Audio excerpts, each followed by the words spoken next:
SPM Biotech. Beliau merupakan co-founder Biotech and Research. Dan akan didampingi oleh widyaswara kami yaitu Mbak juga.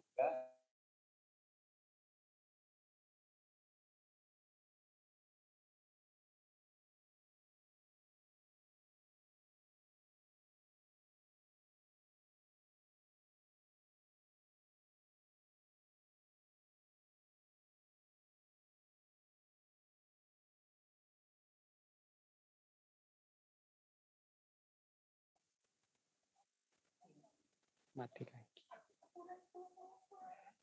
Baik, kita ulang lagi ya.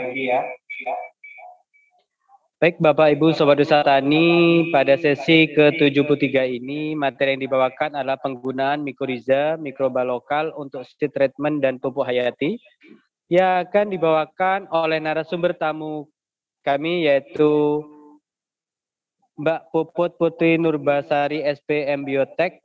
Beliau merupakan co-founder Biotech and Research dan didampingi oleh widyaswara kami yaitu Mbak Intan Kunenrum SPMTP Widyaswara BP Binuang dan akan dipandu oleh Mas Amanur Rahman Kahvi, beliau juga widyaswara dari BP Binuang.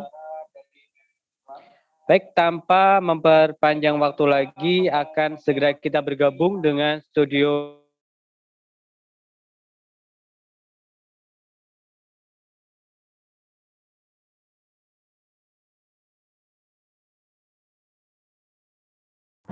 Ya. Selamat pagi. Kita bergabung dengan Mbak Puput. Selamat pagi Mbak Puput. Assalamualaikum, selamat pagi semuanya. Kami persilakan kepada Mas Kavi untuk membantu kegiatan wisata di sesi ke-73. Kami silakan. Baik, Assalamualaikum warahmatullahi wabarakatuh.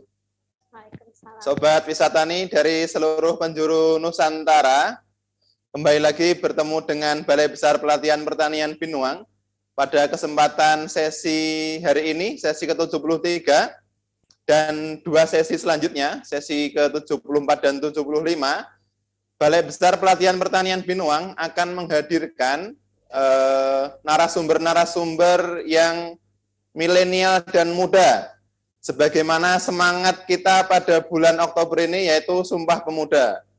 Jadi supaya kita kembali teringat dan termotivasi dengan semangat-semangat para pemuda yang sudah 90-an tahun yang lalu juga bersemangat untuk memajukan negara kita. Termasuk juga kita kemarin khususnya dari Kementerian Pertanian memberikan penghargaan yang setinggi-tingginya kepada petani milenial dan petani andalan dengan pengukuhan, dengan diajak melihat agribisnis ke luar negeri dan lain sebagainya. Saya kira ini momentum yang sangat baik dan tepat sehingga Balai Besar Pelatihan Pertanian Binuang mengetengahkan dengan narasumber-narasumber yang muda tetapi juga visioner.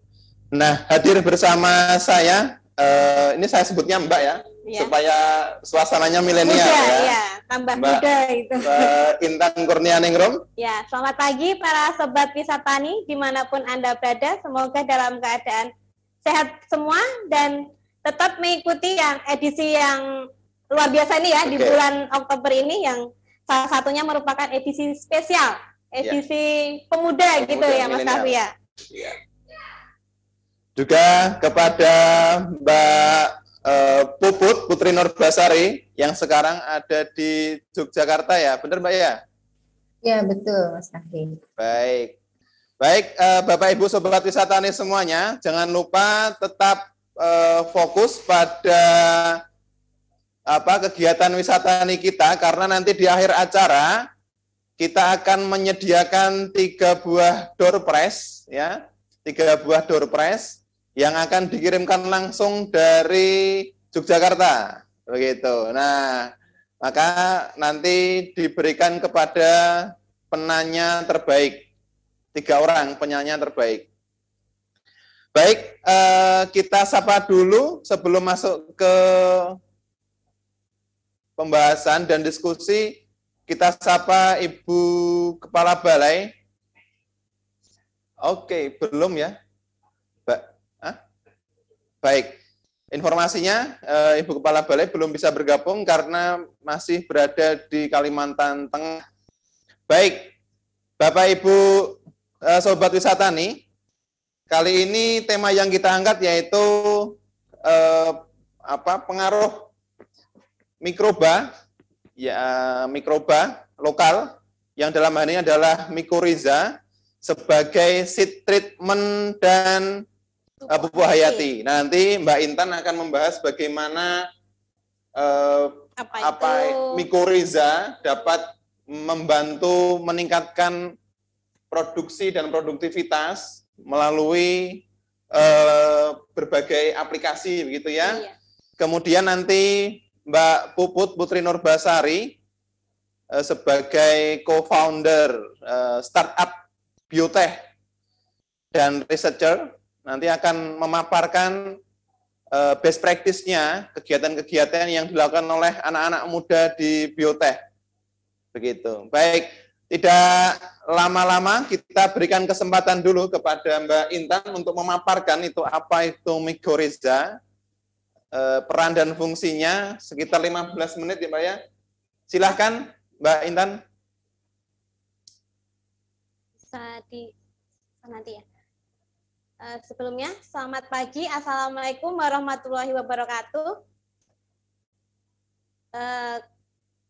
Saya ucapkan terima kasih ini kepada para sobat wisatani yang sudah setia sampai sesi 73 ini. Nah, untuk kali ini saya akan menyampaikan tentang apa itu mycorrhiza. Nah, mungkin memang ada beberapa para sobat wisatani, para Bapak Ibu maupun para pemuda yang mungkin baru dengar istilah mycorrhiza ini. Bisa di-share screen, Mas, materinya? Nah, mungkin untuk di Kalimantan belum begitu mengenal untuk istilah mycorrhiza ini untuk di bidang pertanian. Next. Nah, apa itu mycorrhiza? Nah, menurut deskripsi dari beberapa referensi menyebutkan mycorrhiza itu merupakan simbiosis mutualisme atau hubungan saling menguntungkan antara jamur dan dengan akar tanaman yang akan membentuk seperti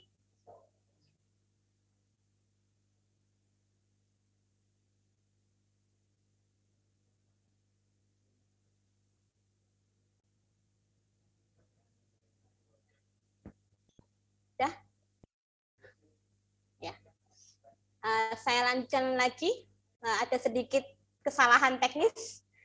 Saya ulangi bahwa mycorrhiza itu merupakan suatu simbiosis mutualisme atau hubungan saling menguntungkan antara jamur dengan akar tanaman yang kemudian akan membentuk seperti jaring yang menyelimuti akar dari tanaman tersebut. Nah, mycorrhiza ini sebenarnya terdiri dari dua kata, yaitu myco dan rhiza. Myco sendiri adalah cendawan atau jamur, sedangkan rhiza adalah akar tanaman. Atau untuk di kalangan petani bisa disebut juga jamur yang ada di perakaran tanaman. Nah, Bapak Ibu Sobat Wisatani bisa melihat pada materi, di situ ada seperti penampakan putih-putih, jaring-jaring, nah itu yang menyelimuti perakaran tanaman. Jadi jamurnya itu akan menyelimuti perakaran dari tanaman tersebut. Nah, untuk tumbuhnya mycorrhiza ini memang tergantung dari tanaman inang serta cendawan yang menginfeksi dari akar tanaman tersebut. Sehingga nanti akan mempengaruhi penyebaran dari mycorrhiza tersebut. Next.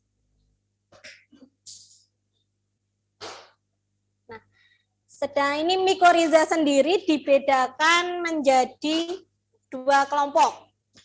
Nah, yang bisa dilihat dengan secara kasat mata biasa kita sebut ektomikoriza. Nah, mikorizanya ini jamur yang menginfeksi ke perakaran tanaman sendiri ini tidak masuk ke dalam sel jaringan akar, namun hanya di jaringan korstek dari perakaran atau jaringan permukaan dari perakaran, sehingga kita bisa melihat secara kasat mata perbedaan yang diinfeksi dengan jamur ini dengan yang tidak diinfeksi. Nah, penampakannya seperti apa? Nah, untuk ektomikoriza ini di dalam penampakannya nanti akan perakaran akan semakin membesar. Kemudian nanti akan terbentuk jaring-jaring putih yang akan menyelimuti perakaran tanaman, sehingga rambut-rambut akar pada perakaran tanaman itu sudah tidak kelihatan lagi, karena sudah dilindungi oleh mikoriza ini. Kemudian yang kedua adalah yang namanya endomikoriza. Nah, untuk jamur yang pada kelompok ini memang menginfeksi di dalam jaringan perakaran. Sehingga secara kasat mata memang kita tidak bisa melihat apakah ini sudah terinfeksi atau belum. Namun masih bisa dilihat dengan sedikit bisa dilihat dengan kasat mata, yaitu nanti adanya selaput tipis, memang lebih tipis daripada yang golongan ektomikoriza. Jadi selaput mikorizanya untuk endomikoriza ini akan melimuti perakaran secara tipis. Kalau yang ektomikoriza ini memang kelihatan sekali, nanti akan rambut-rambut akar akan diselimuti oleh mikoriza ini. Kemudian next, Mas. Nah, memang ada syarat tumbuhnya dari mikoriza ini. Memang ada beberapa. Oh, itu ada tipe. Syarat tumbuhnya dari mikoriza ini memang dipengaruhi ada 6 faktor. Yang pertama itu suhu. Nah, suhu di sini memang tergantung dari kembali lagi ke jamur yang akan menginfeksi. Karena memang ada jamur yang bisa menginfeksi pada suhu tinggi dan juga ada jamur yang menginfeksi di suhu rendah. Nanti teknisnya nanti bisa disampaikan oleh narasumber yang kedua. Kemudian juga kadar air tanah juga akan mempengaruhi. Di sini memang kadar air tanah ini bisa diibaratkan atau bisa disebut juga berkaitan dengan kekeringan. Jadi semakin kering, maka mikoriza ini akan semakin tambah bekerja. Karena jamur mikoriza ini akan mencari sumber-sumber air agar bisa melangsungkan hidupnya. Jadi dalam keadaan kering, di sini malah akan lebih bagus. Dan juga selain dia berkaitan dengan kadar air, nanti ke bahan organik. Jadi semakin kekahatan bahan organik di dalam tanah itu semakin berkurang, maka daya kerja dari mikoriza ini akan semakin meningkat. Jadi apabila tanaman yang sudah terinfeksi oleh mikoriza ini dengan yang belum terinfeksi, maka memang bedanya akan terlihat sangat nyata. Karena ya itu tadi, karena mikoriza ini akan dia akan berperan penting dalam pertumbuhan di tanaman dengan bekerja dengan menyalurkan hifa-hifa ini yang ada di yang diselimuti berada di perakaran tanaman. Kemudian yang selanjutnya juga pH tanah. pH tanah ini juga berpengaruh pada syarat tumbuh mikoriza. Nah, ini pH tanah ini untuk mikoriza ini juga sangat baik di pH masam dan pH basah. Nah, ini juga cocok untuk di tanah Kalimantan ini, bahwa pH tanah di Kalimantan itu ternyata memang sangat masam. Jadi apabila memang ada di pertanaman Bapak Ibu Sobat Wisatani di daerah masam ini, apabila pas waktu ada pengolahan tanah kemudian menemukan akar yang terselimuti benang-benang putih, nah itu bisa diidentifikasikan pertama bahwa sudah terinfeksi oleh jamur mikoriza ini. Kemudian juga selanjutnya syarat tumbuh selanjutnya ada cahaya dan ketersediaan hara serta logam berat dan unsur lainnya. Selanjutnya, next. Nah, kemudian, sebenarnya mikoriza ini manfaatnya apa? Nah, ini ada beberapa yang sudah saya di sini sampaikan. Manfaat dari mikoriza ini yang pertama adalah memang membantu serapan hara dan air. Ya, seperti setelah yang sudah saya sampaikan tadi, bahwa hifa-hifa yang sudah menginfeksi perakaran tanaman itu yang sudah menjadi inang, maka apabila dalam keadaan cekaman yang tinggi, ya semisal yang sudah disebutkan tadi kekeringan atau pH-nya terlalu tinggi, maka selubung jaring-jaring yang menyelimuti dari akar itu akan bekerja mencari hara dan air dari tanah. Jadi yang dibutuhkan oleh tanaman hara dan air ini akan bisa terpenuhi apabila tanaman memang sudah dibantu dengan mikoriza ini. Jadi selubungnya akan mencari sumber-sumber di mana saja. Jadi nanti akarnya akan semakin menyebar. Jadi tidak terpusat di dalam tanaman tersebut, tapi kalau sudah terinfeksi oleh mikoriza ini, maka akar tanaman itu akan semakin menyebar. Dan apabila nanti untuk membuktikan, nanti Bapak Ibu Sobat Wisatani bisa mencabut tanaman tersebut yang sudah terinfeksi mikoriza ini, kemudian dibandingkan mana tanaman perakaran yang sudah terinfeksi mikoriza dan mana yang memang belum terinfeksi. Nah, itu bisa dibandingkan secara dilihat dengan kasat mata. Kemudian manfaat selanjutnya yaitu bisa menyerap dalam konsentrasi yang rendah. Jadi walaupun di sekitar pertanaman tersebut memang dalam keadaan cekaman yang tinggi, tapi pasti masih ada konsentrasi dari hara dan air itu dalam keadaan sedikit. Nah, dalam keadaan sedikit ini, maka mikoriza sendiri ini bisa memanfaatkan dalam konsentrasi tersebut. Sehingga yang tadinya tidak tersedia oleh tanaman, dengan bantuan adanya mikoriza ini, maka unsur hara dan air bisa dijadikan tersedia. Nah, selain itu juga untuk unsur nitrogen dan fosfat di dalam tanah yang memang di dalam tanah itu memang dalam keadaan yang tidak tersedia, dengan adanya mikoriza ini dibantu untuk agar tersedia untuk dimanfaatkan oleh tanaman itu sendiri. Kemudian yang ketiga, dapat menghasilkan enzim. Nah, ini yang enzim ini yang bisa membantu untuk pertumbuhan tanaman. Nah, selanjutnya, next Mas. Dengan adanya manfaat yang sudah disampaikan tadi, kemudian digolongkan untuk fungsi, untuk peran dan fungsional mikoriza ini menjadi 4. Yang pertama itu bioprosesor, yang di mana mikoriza ini bertindak sebagai pompa dan pipa hidup. Ya, karena bisa membantu menyediakan air dan unsur hara, bahkan dan bahan organik lainnya. Kemudian juga sebagai bioprotektor.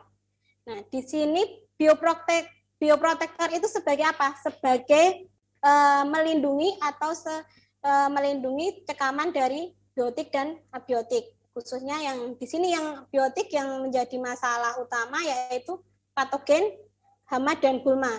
Di sini mekanisme kerjanya ya karena perakaran telah dilindungi jaring-jaring mikoriza tersebut, hifa-hifa yang mengelilingi perakaran, sehingga patogen yang akan menyerang tanaman dia tidak bisa menembus perakaran. Dan juga kekuatannya karena mikoriza ini memanfaatkan eksudat akar dari tanaman itu semua bisa dimanfaatkan. Jadi tanpa terkecuali eksudat dari akar tumbuhan ini dimanfaatkan sebagai nutrisi dari mikoriza tersebut. Selanjutnya dia sebagai bioaktivator. Nah, bioaktivator di sini bisa menghasilkan hormon pertumbuhan. Jadi di sini mikoriza ini juga menghasilkan hormon pertumbuhan yaitu auksin, sitokinin, dan giberelin. Kemudian yang selanjutnya sebagai bioagregator. Jadi memang meningkatkan fungsi agregasi dari tanah agar semakin kompak. Dia tidak semakin lemah. Jadi dengan banyaknya perakaran tanaman, jadi agregat dari tanah tersebut akan semakin kompak, tidak remah. Nah, ini beberapa peran fungsional dari mikoriza.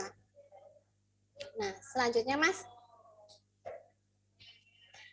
Nah, ini sedikit tentang perkenalan mikoriza, kemudian nanti akan disampaikan selanjutnya tentang bagaimana cara memperoleh mikoriza, kemudian sumber-sumber dari mikoriza itu seperti apa, dan selanjutnya akan ada aplikasi yang nanti akan disampaikan oleh narasumber kedua.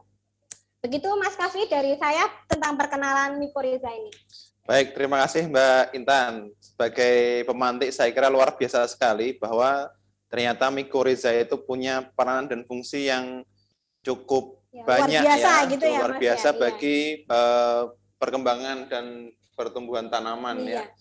Kalau tadi disebutkan bahwa mikoriza itu bisa menjadi bioagregator, tentu di tempat kita banyak ya, yang lahannya bisa jadi itu banyak tanahnya itu terbentuknya hanya dari liat saja. Iya, jadi betul. komposisi antara liat, pasir dan debu itu kurang sesuai. Jadi keras sekali atau banyak pasirnya sehingga agregatnya tidak kompak begitu ya. Nah, ini penyerapannya kurang gitu ya Mas. Jadi sifat tanahnya porus gitu ya. Nah, ini ternyata mikoriza dapat membantu untuk meningkatkan kekompakan agregat tanah.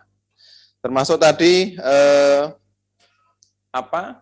bagaimana mikoriza dapat memberikan istilahnya tadi pH tadi? Bisa menstabilkan pH.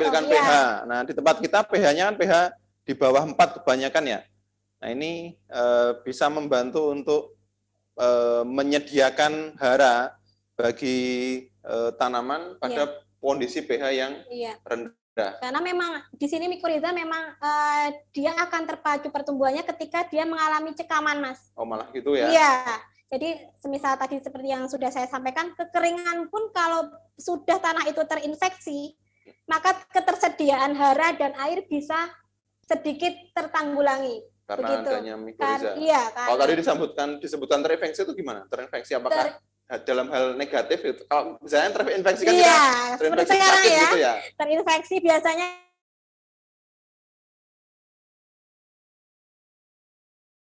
jadi kalau sudah terinfeksi akan untuk yang ektomikoriza tadi sudah saya sebutkan bisa dilihat dengan secara kasat mata, Mas.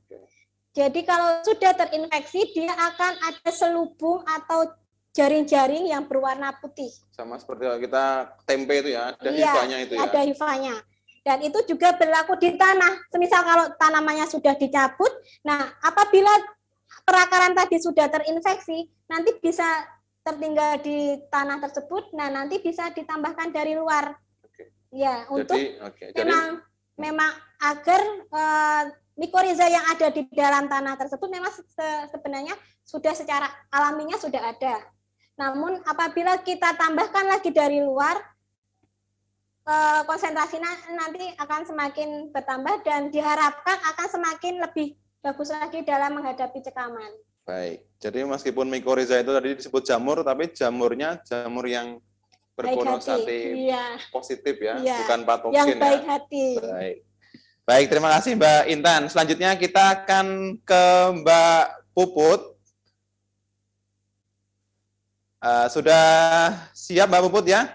Silakan Mbak Puput dipaparkan bagaimana cara mengambil isolat ya? Iya, isolatnya atau mengambil gitu ya.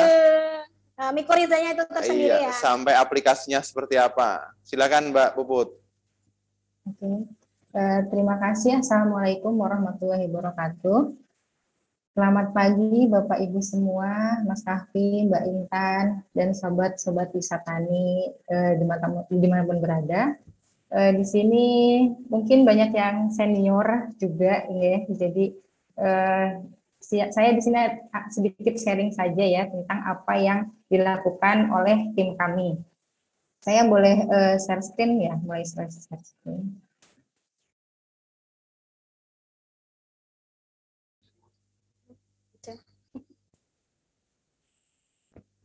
Mungkin ada yang belum tahu mikoriza atau ada juga yang sudah udah lama ini seperti itu ya. Nah, sebelumnya terima kasih atas kesempatannya kepada BPP Binuang. Apakah sudah terlihat? Baik, di slide saya, Mbak. Oke. Sudah terlihat ya? Oke. Jika sudah terlihat, saya di sini akan sharing lah sedikit tentang mikoriza dan apa yang sudah dilakukan oleh tim kami. Untuk selayang pandang, kami tadi sudah disebutkan ya dari biotek. Memang panggilannya biotek atau BCK. Kepanjangannya kami itu dari Biotek Cipta Kreasi. Jadi Biotek Cipta Kreasi itu adalah sebuah startup yang kami baru secara legal itu di 2018, Bapak Ibu. Jadi memang sangat baru sekali, baru 3 tahun ini, dan awalnya memang dari anak-anak muda seperti itu. Jadi nanti saya lebih cerita saya sendiri sebagai di sini co-founder. Nah, ini mungkin di bidang pertanian ya sudah yang di lapangan sudah tahulah masalah-masalah pertanian. Nah, di sini saya menggarisbawahi ketika saya sendiri ya, ketika saya sekolah skripsi, kemudian dulu skripsi tentang bakteri parut fosfat. Setelah skripsi, habis itu sudah gitu kan. Nah, saya punya pikiran loh, kenapa padahal bakteri yang saya dapatkan itu di skripsi itu benar-benar potensial sekali untuk dijadikan pupuk hayati seperti itu. Nah, akhirnya saya sama teman-teman waktu itu yang baru skripsi berempat itu, ayo kita buatlah sesuatu yang untuk membantu petani meningkatkan produktivitas dan nanti untuk kedepannya untuk ketahanan pangan kita sendiri di Indonesia. Seperti kita ingin ikut andil lah anak-anak muda ini seperti itu.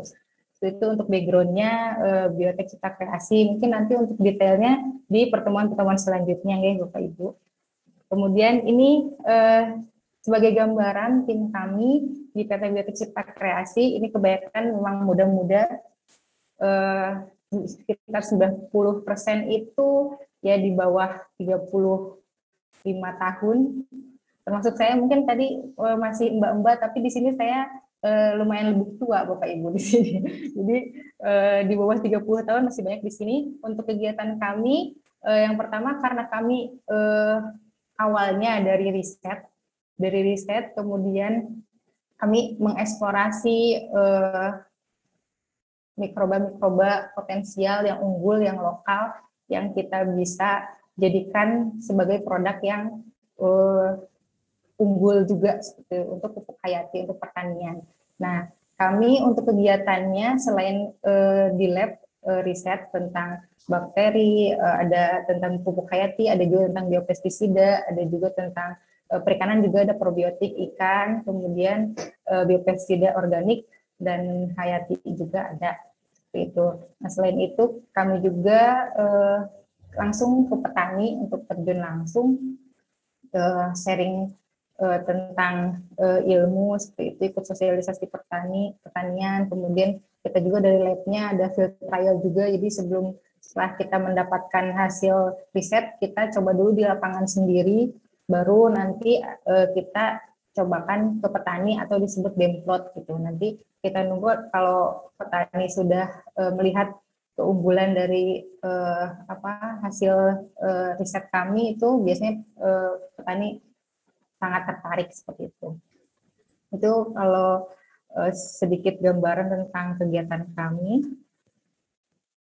Kemudian, nah ini jadi untuk kegiatan tadi ya, jadi dari kami sangat terbuka. Jadi apa nih yang sedang dihadapi oleh petani, masalah-masalah apa, kemudian kita riset apa yang bisa kita sumbangsihkan untuk petani kayak gitu. Kita misal banyak, Mbak di sini banyak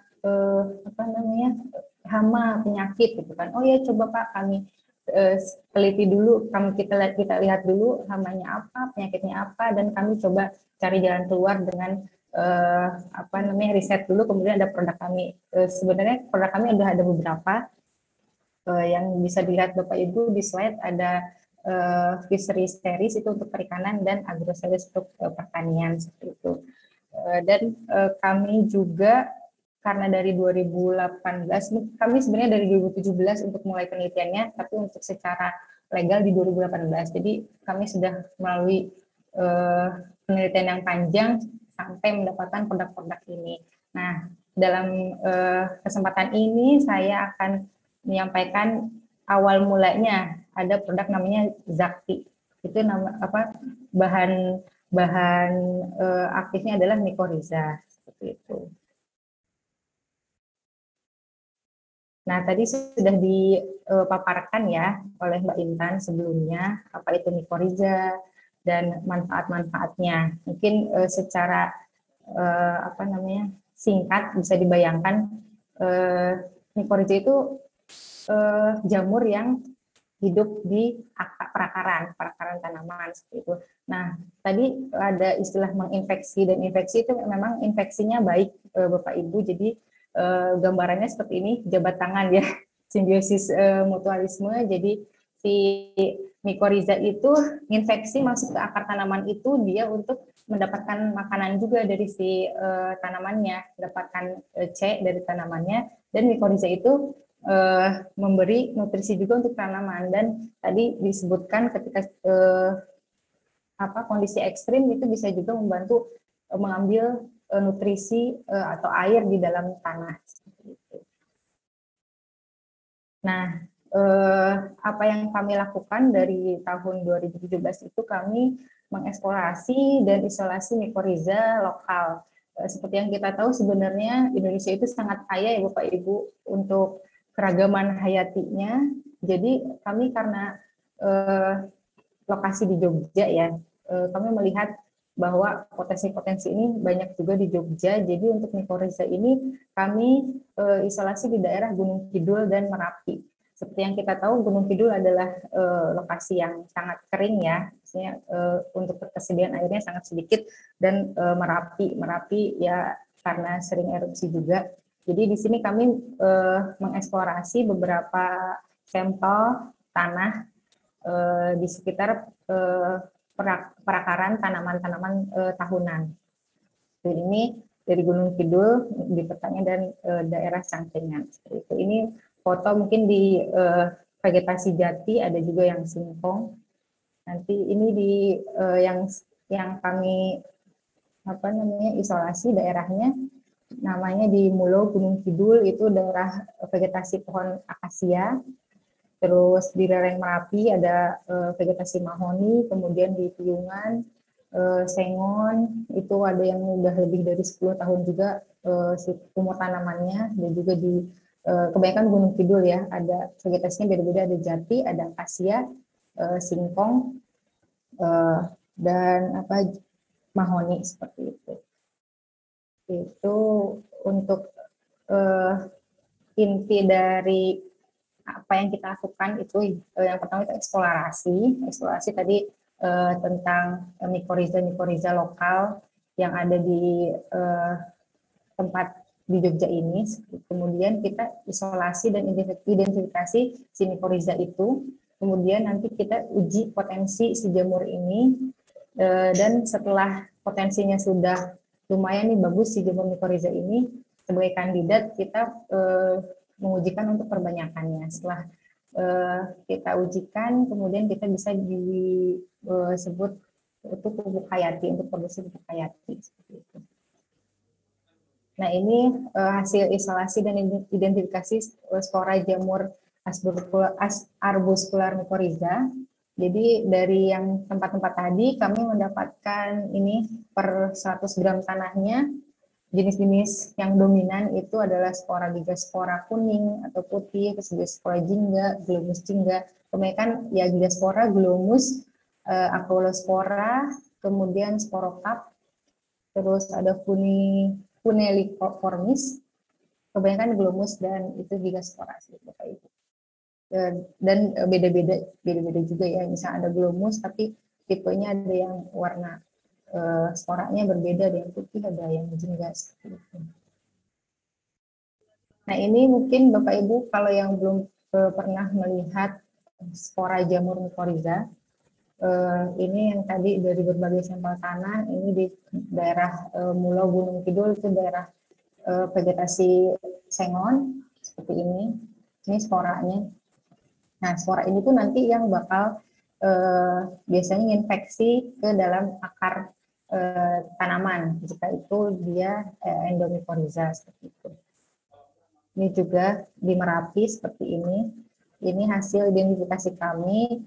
Untuk identifikasi kami masih secara morfologi ya Bapak Ibu. Itu belum sampai yang molekuler. Ini juga contoh-contohnya di vegetasi jati, akasia, dan singkong. Sebenarnya berbeda-beda ya, tapi dalam morfologi ada suatu kesamaan, jadi misalkan agak beda, tapi dari morfologi yang kita dapat biasanya kita ada panduannya seperti itu untuk identifikasi, jadi bisa sama tadi warnanya juga mungkin sama-sama glomus tapi warnanya beda seperti itu, makanya kami membedakan sama glomus putih sama glomus jingga seperti itu. Nah, ini kalau yang sudah menginfeksi ke dalam akar tanaman. Bisa dilihat Bapak Ibu, ini saya contohkan untuk yang tidak terinfeksi ya. Jadi di sini tidak ada serabut-serabut. Jadi kayak sel akarnya saja kosong seperti itu, transparan. Nah, ketika ada infeksi mycorrhiza itu bakal ada seperti hifa-hifa seperti ini. Ini dia bisa disebut membentuk hifa. Ada juga nanti ketika dia masuk itu dia membentuk vesikul. Ini namanya vesikul. Nah, di sini merupakan cadangan makanan si mycorrhiza itu juga. Seperti itu. Ini juga serabut-serabut ini hifa. Ini dari tadi ada hutan di Mulo, melipar vegetasi jati, singkong, dan mahoni. Nah, ini setelah kita dapatkan tadi ya, setelah kita dapatkan spora jamur mycorrhiza, kita menguji potensi infeksinya ke tanaman. Kami biasanya memakai tanaman jagung seperti itu. Jadi si jagung itu dikecambahkan dulu, kemudian kami berikan si mycorrhiza itu. Nanti kita amati apakah sudah benar-benar si jamur itu menginfeksi atau belum. Tadi untuk infeksinya ditandai dengan serabut atau ada terbentuknya vesikul. Kemudian untuk uji potensi kami setelah kami mendapatkan tadi jamur uji potensi, nah ini semakin ketika sudah menginfeksi tadi si jagung ya, itu infeksi akarnya ada berbeda-beda seperti itu. Jadi si kemampuan jamur itu menginfeksi akar per 1 cm-nya seperti itu. Ini jadi persentasenya biasanya yang paling banyak menginfeksi itu yang lebih potensial seperti itu. Jadi kami memilih yang di atas 70% infeksi. Gitu. Ini mungkin sebagai gambaran untuk cara melihat tadi ya, melihat akar yang sudah diinfeksi. Jadi akarnya itu kita ambil, kemudian kita potong-potong. Emang harus kelihatan Bapak Ibu, jadi 1 cm itu dibarisin, dijejerin seperti itu. Jadi sebelumnya diproses dulu, ada diinkubasi dan ditambahkan larutan pewarna seperti itu. Jadi nanti bisa terlihat di mikroskop.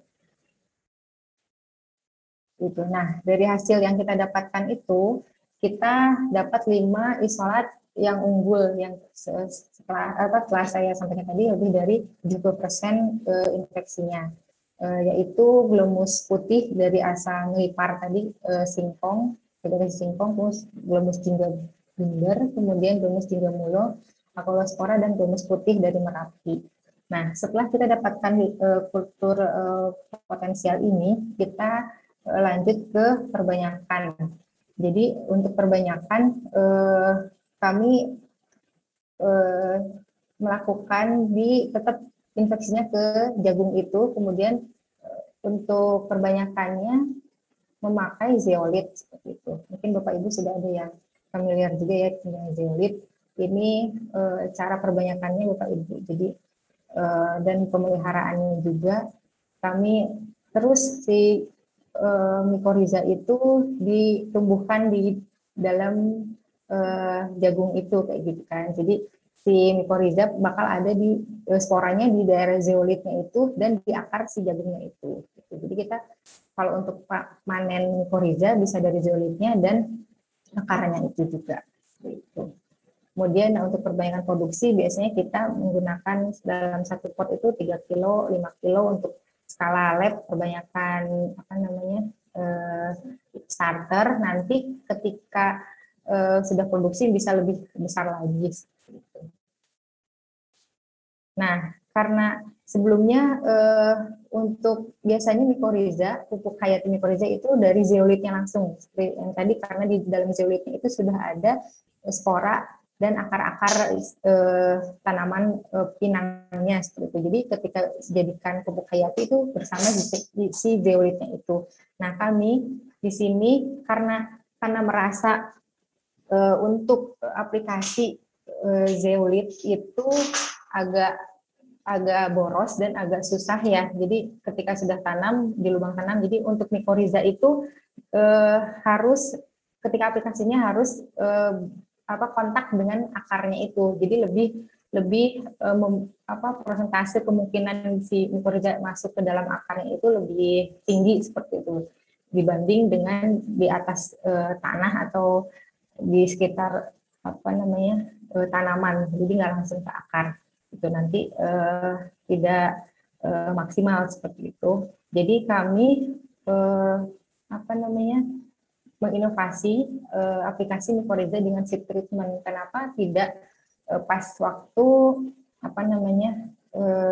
benihnya gitu, benihnya dibasahin dulu, kemudian dicampur mikorizanya itu, kemudian baru ditanam. Jadi ketika di lahan atau di media untuk bibit itu pembibitan di nursery itu ketika si akarnya keluar si mikoriza udah bisa masuk ke akarnya. Jadi ketika dipindah juga di lahan si mikoriza udah ada di situ seperti itu.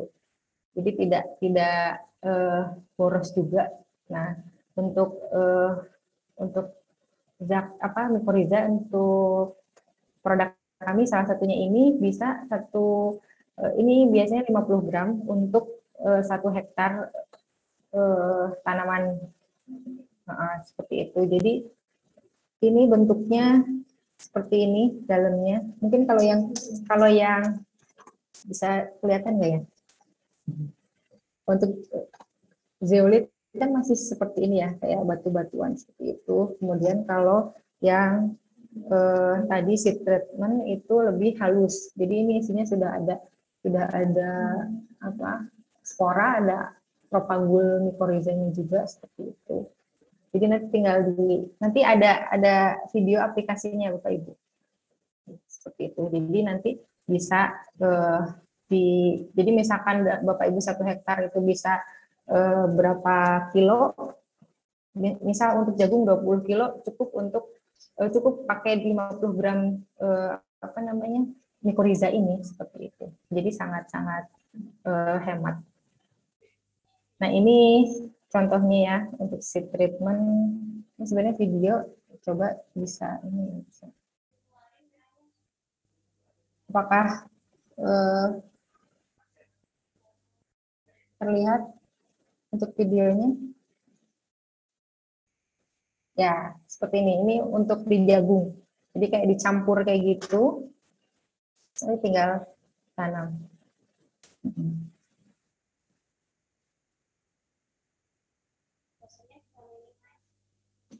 Yang diaduk. Seperti itu.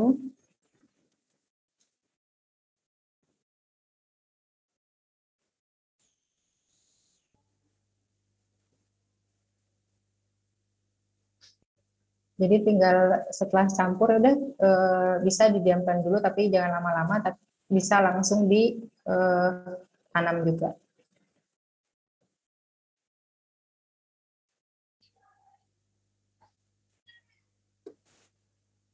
Oke. Nah, ini itu untuk aplikasi seed treatment ya. Nah, ini kita juga sebelum keluar ke lapangan, kita juga field trial, skala greenhouse dan sebagainya, memang sangat berbeda antara kontrol dan perlakuan dengan mycorrhiza seperti itu. Bisa benar-benar dari produktivitasnya, gaya berkecambahnya itu bisa lebih tinggi ya, Bapak Ibu. Seperti itu. Ini juga tadi dari beberapa komoditas ya, ada kedelai, ada padi gogo. Ini juga di padi gogo, untuk kontrolnya ini perakarannya lebih panjang juga dan anakannya lebih banyak. Nah, ini juga pada tanaman cabai di pembibitan. Jadi bibit cabai itu biasanya kadang nggak seragam ya Bapak Ibu untuk pasti pembibitannya. Kita coba ini menggunakan Gromex Zaki, ini yang cabai tanpa Gromex. Jadi pernah waktu itu kita malah jualan bibit juga, karena petani itu pada bagus tuh bibitnya di situ, udah beli di di biotek aja gitu kan. Karena memang kita pakai mycorrhiza itu sebenarnya. Jadi bisa dicoba juga untuk di nursery atau di pembibitan. Nah, ini juga di benih tanaman di tanaman kedelai ya. Bisa dilihat Bapak Ibu bedanya sangat meningkatkan germinasi dari tanaman kedelai itu sendiri. Nah, ini juga kita pernah dempot di BPP Patuk ya. Jadi produktivitasnya naik. Jadi dari yang tanpa Zaki itu 1,3 menjadi 2,1 ton per hektar. Jadi meningkat 50%. Itu. Dan ini di kedelai lokal. Jadi kemarin biasanya pakai kedelai lokal dan mikroorganisme lokal itu sudah just sekali ya Bapak Ibu. Kemudian ini testimoni untuk produknya juga itu di Bawang, itu Pak Rodin itu di Nawungan, itu petani binaan kami juga, itu sangat-sangat senang pakai mycorrhiza. Ini juga di jagung di daerah Bima itu bisa meningkatkan lebih dari 50% ya, yang tadinya 6 ton jadi 9 ton seperti itu. dan untuk kualitasnya juga lebih bagus, lebih sehat tanamannya seperti itu dari testimoni dari petani Bima. Nah ini juga yang terbaru kemarin, ini bisa dilihat ini 28 April ya. Jadi di tanaman bawang merah, di Dempot bawang merah. Jadi aplikasinya nanti ada video juga pas aplikasi ini. Di sana di daerah NTB itu kan kering, sangat kering ya, bisa dilihat ini sampai retak-retak. Tapi ketika pakai Zakti ini bisa tumbuh. Dan ini yang tidak pakai Zakti, yang kontrol masih kecil-kecil seperti itu. Nah ini untuk hasilnya untuk kontrol tuh lebih kecil-kecil karena dia stres ya. Dengan yang pakai Zakti atau Mycorrhiza itu lebih besar-besar. Ini hasil panennya kemarin itu dari 3,3 menjadi 7 ton. Itu petani senang banget dan kemarin nanyain terus. Padahal itu jauh di NTB seperti itu. Nah ini untuk coba videonya, cara aplikasinya. Ini langsung aja dicampur ke bibit bawang merahnya, itu tinggal dicampur, diaduk tuh satu bungkus itu 50 gram bisa untuk sekitar 20 kilo sampai 25 ya ini biasanya.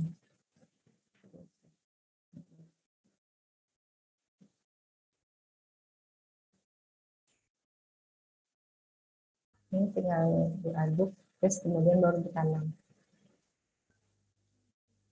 Itu. Yang penting Mycorrhiza ini kontak ke akarnya.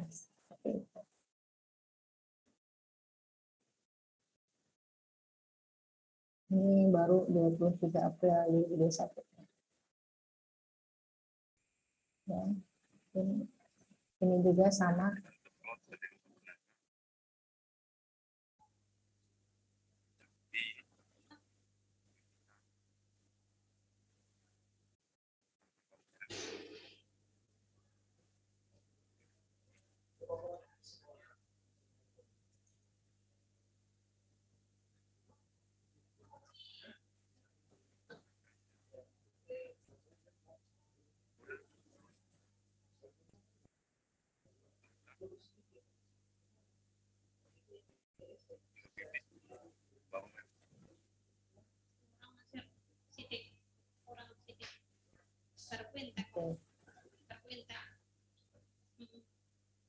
Mungkin cukup Bapak Ibu, mungkin nanti untuk lebih detailnya bisa di sesi tanya jawab berikut yang bisa saya sampaikan. Terima kasih. Assalamualaikum warahmatullahi wabarakatuh. Baik, Waalaikumsalam warahmatullahi wabarakatuh. Baik, terima kasih Mbak Puput. Ini saya tanya sebelum Sobat Wisatani tanya. Tadi kan mengambil isolatnya dari Gunung Kidul kebanyakan. Nah, tapi bisa diaplikasikan sampai ke Bima. Ya, itu ya benar ya?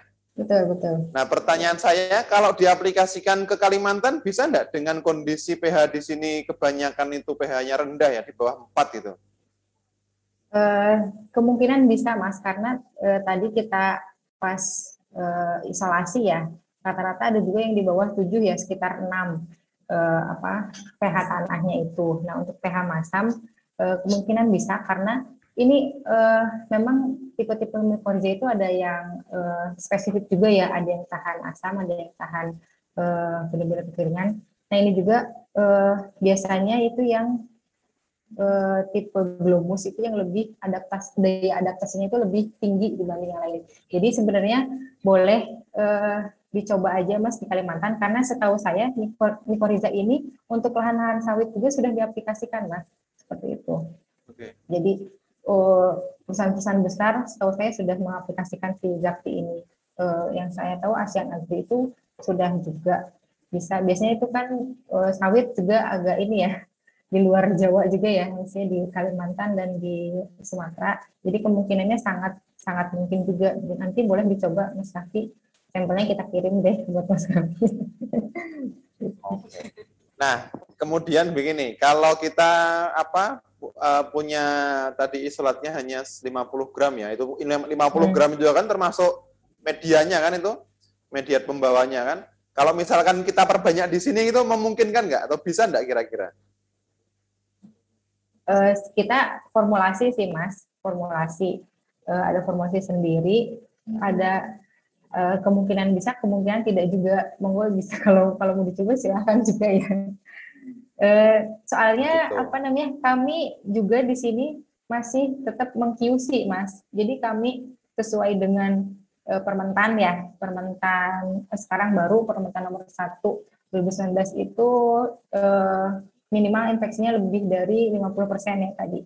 Jadi ketika di kami kan, kalau di kami karena sudah scale up itu harus ada QC-nya sesuai dengan itu. Kalau mau dicoba ya monggo, tapi kemungkinan bakal menurun dan tidaknya itu kami juga tidak bisa menjamin seperti itu, karena kalau kami memang ada QC sendiri. Pertanyaan terakhir, kalau tadi si treatment kan kita sudah lihat tuh proses perlakuannya seperti apa. Nah, kalau sebagai pupuk hayati itu aplikasinya apakah ketika pengolahan tanah atau ketika sudah tumbuh sekian hari kemudian ditaburkan atau dimasukkan ke dalam tanah atau seperti apa? Nah, itu sebenarnya produk Mycorrhiza kan ada yang tadi zeolit itu, dan ada juga yang inovasi kami yang seed treatment. Itu tergantung dari pilihan ya, karena kami menawarkan seed treatment ini ketika pembibitan, karena biar lebih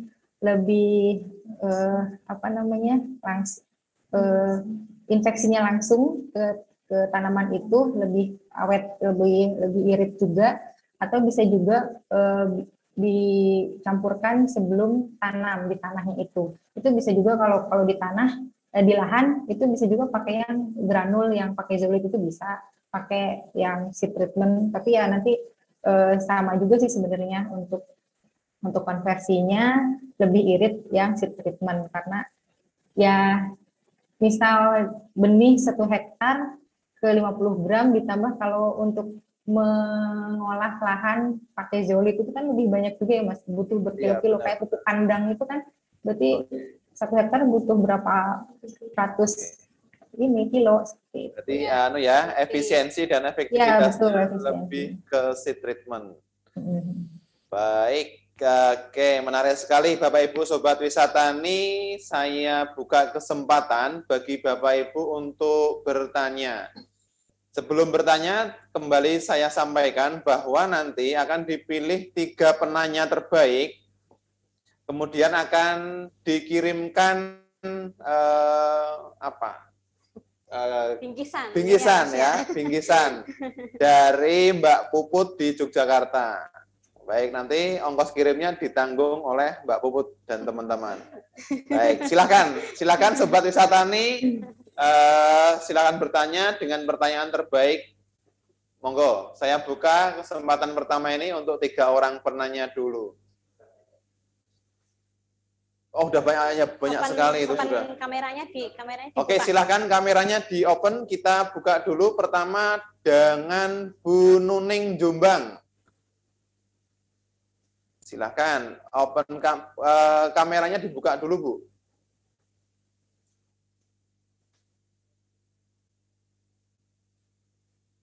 Baik, belum terhubung. Kita geser ke Bapak Syarif Nur F. Silahkan kameranya dibuka untuk memastikan kita bahwa Bapak Ibu masih berada di depan laptop masing-masing. Ini hanya angkat tangan saja ini, jangan. Nggak bisa ya, Mas? Ya, bisa Pak. Silakan Pak. Nggak bisa, kameranya nggak bisa. Kameranya nggak bisa dibuka nih. Kameranya nggak bisa. Dicoba Pak, ini kami ya. Gimana? Dipin dulu coba, dipin. Oke. Kameranya sebelah kiri nggak bisa Pak ya? Sebelah kiri bawah. Nggak bisa. Iya, soalnya langsung dari ini harus ke hostnya dulu. Oke. Ask to start video, baik. Iya. Oke. Baik. Silakan Pak Nur Syarif diperkenalkan dulu Pak. Ya. Kemudian pertanyaannya singkat saja Pak, karena ini menarik sekali ini kan. Ya, pertanyaannya sebenarnya banyak nih Mas. Wah, boleh, tapi ya aja. Singkat-singkat saja, boleh. Oke. Assalamualaikum warahmatullahi wabarakatuh. Waalaikumsalam warahmatullahi. Perkenalkan, nama saya Syarif dari Disperta Harbun Kabupaten Sumeneb, Provinsi Jawa Timur. Langsung pertanyaannya, Mas. Iya. Tak kira Sumeneb itu provinsinya Madura, bukan ya Pak? Ada Jawa Timur pastinya. Oh, Jawa Timur. Baik. Baik, silakan. Langsung aja Pak. Mungkin saya tanya ke Mbak Puput PT Biotek. Ini ada beberapa pertanyaan. Mungkin yang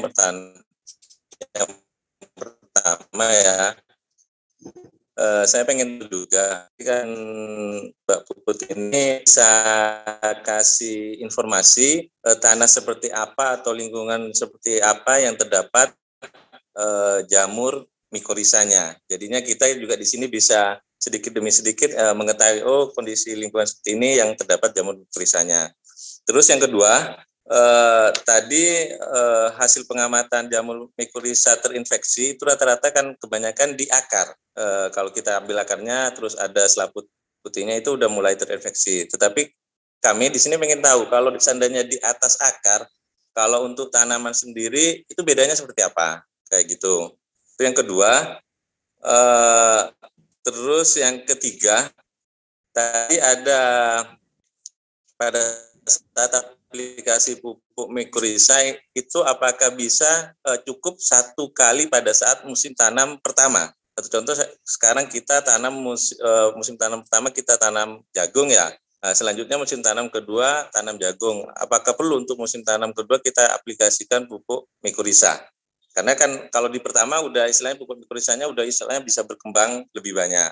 Itu yang ketiga. Terus yang terakhir, apakah pupuk mikoriza ini sifatnya anaerob atau aerob?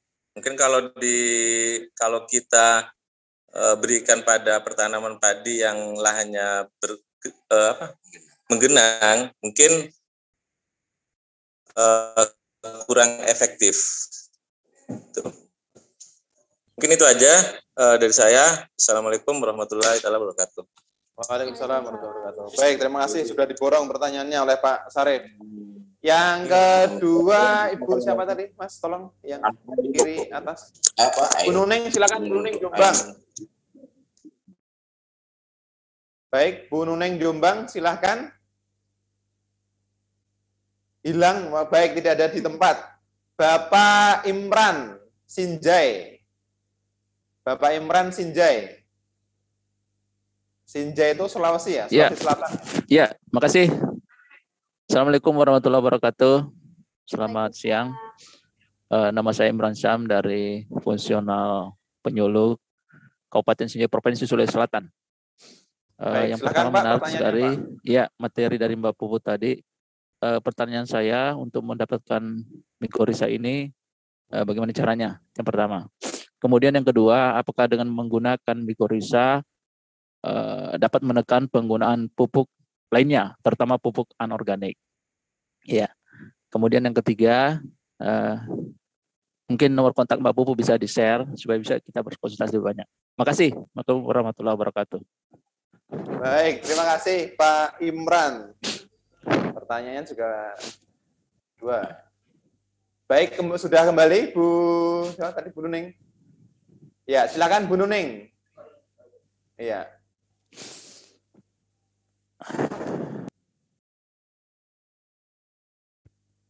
Silakan pertanyaan, diperkenalkan Bu Nuning dari mana, kemudian pertanyaannya Bu.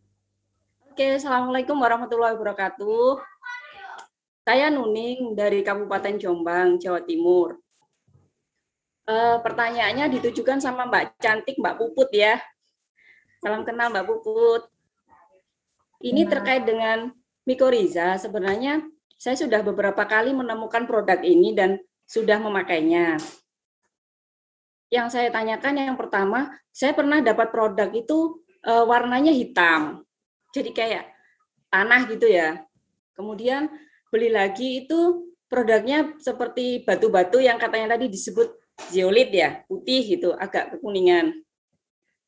Kemudian aplikasinya di tanaman padi, seed treatment juga sudah dilakukan. Hasilnya memang si tanaman itu tadi tumbuhnya memang lebih bagus daripada biasanya.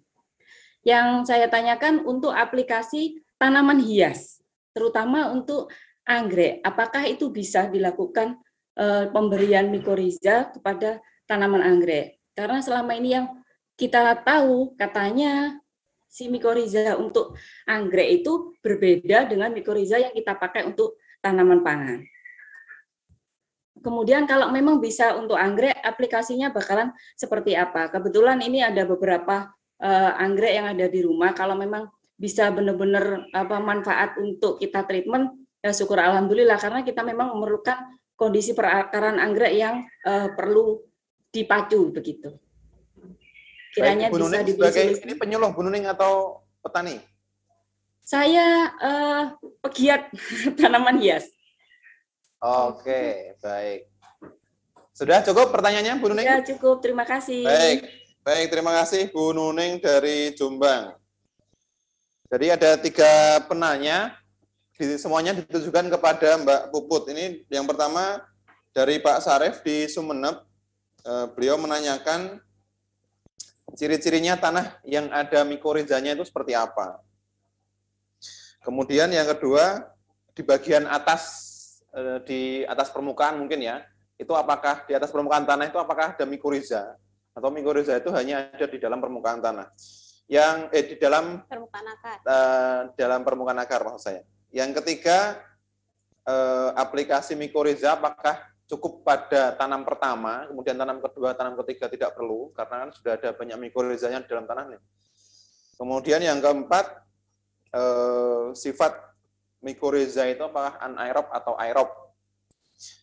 Kemudian penanya kedua, Pak Imran dari Sulawesi Selatan. Ada 2 pertanyaan. Yang pertama, cara mendapatkan atau cara mengisolasi mikoriza, apakah cukup dengan cara-cara sederhana yang bisa dipraktekkan di rumah atau perlu dengan peralatan khusus yang sifatnya laboratorium gitu ya.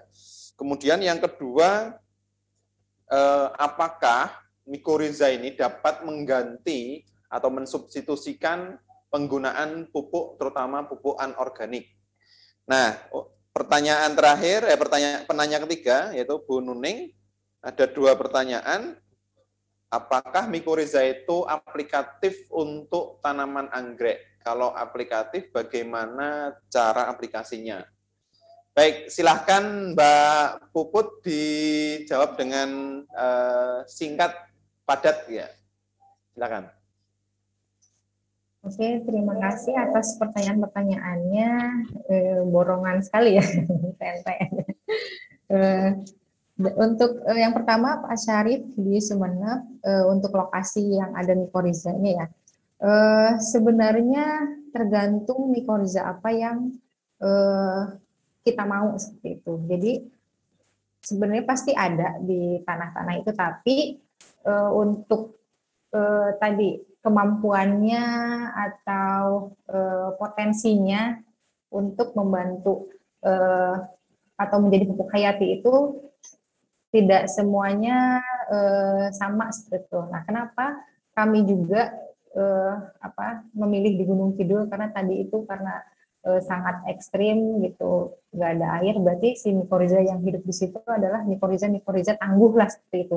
Jadi dia dalam kondisi kering juga bisa hidup, dan nanti ketika diaplikasikan ke lahan juga dia tetap bisa hidup, survive seperti itu.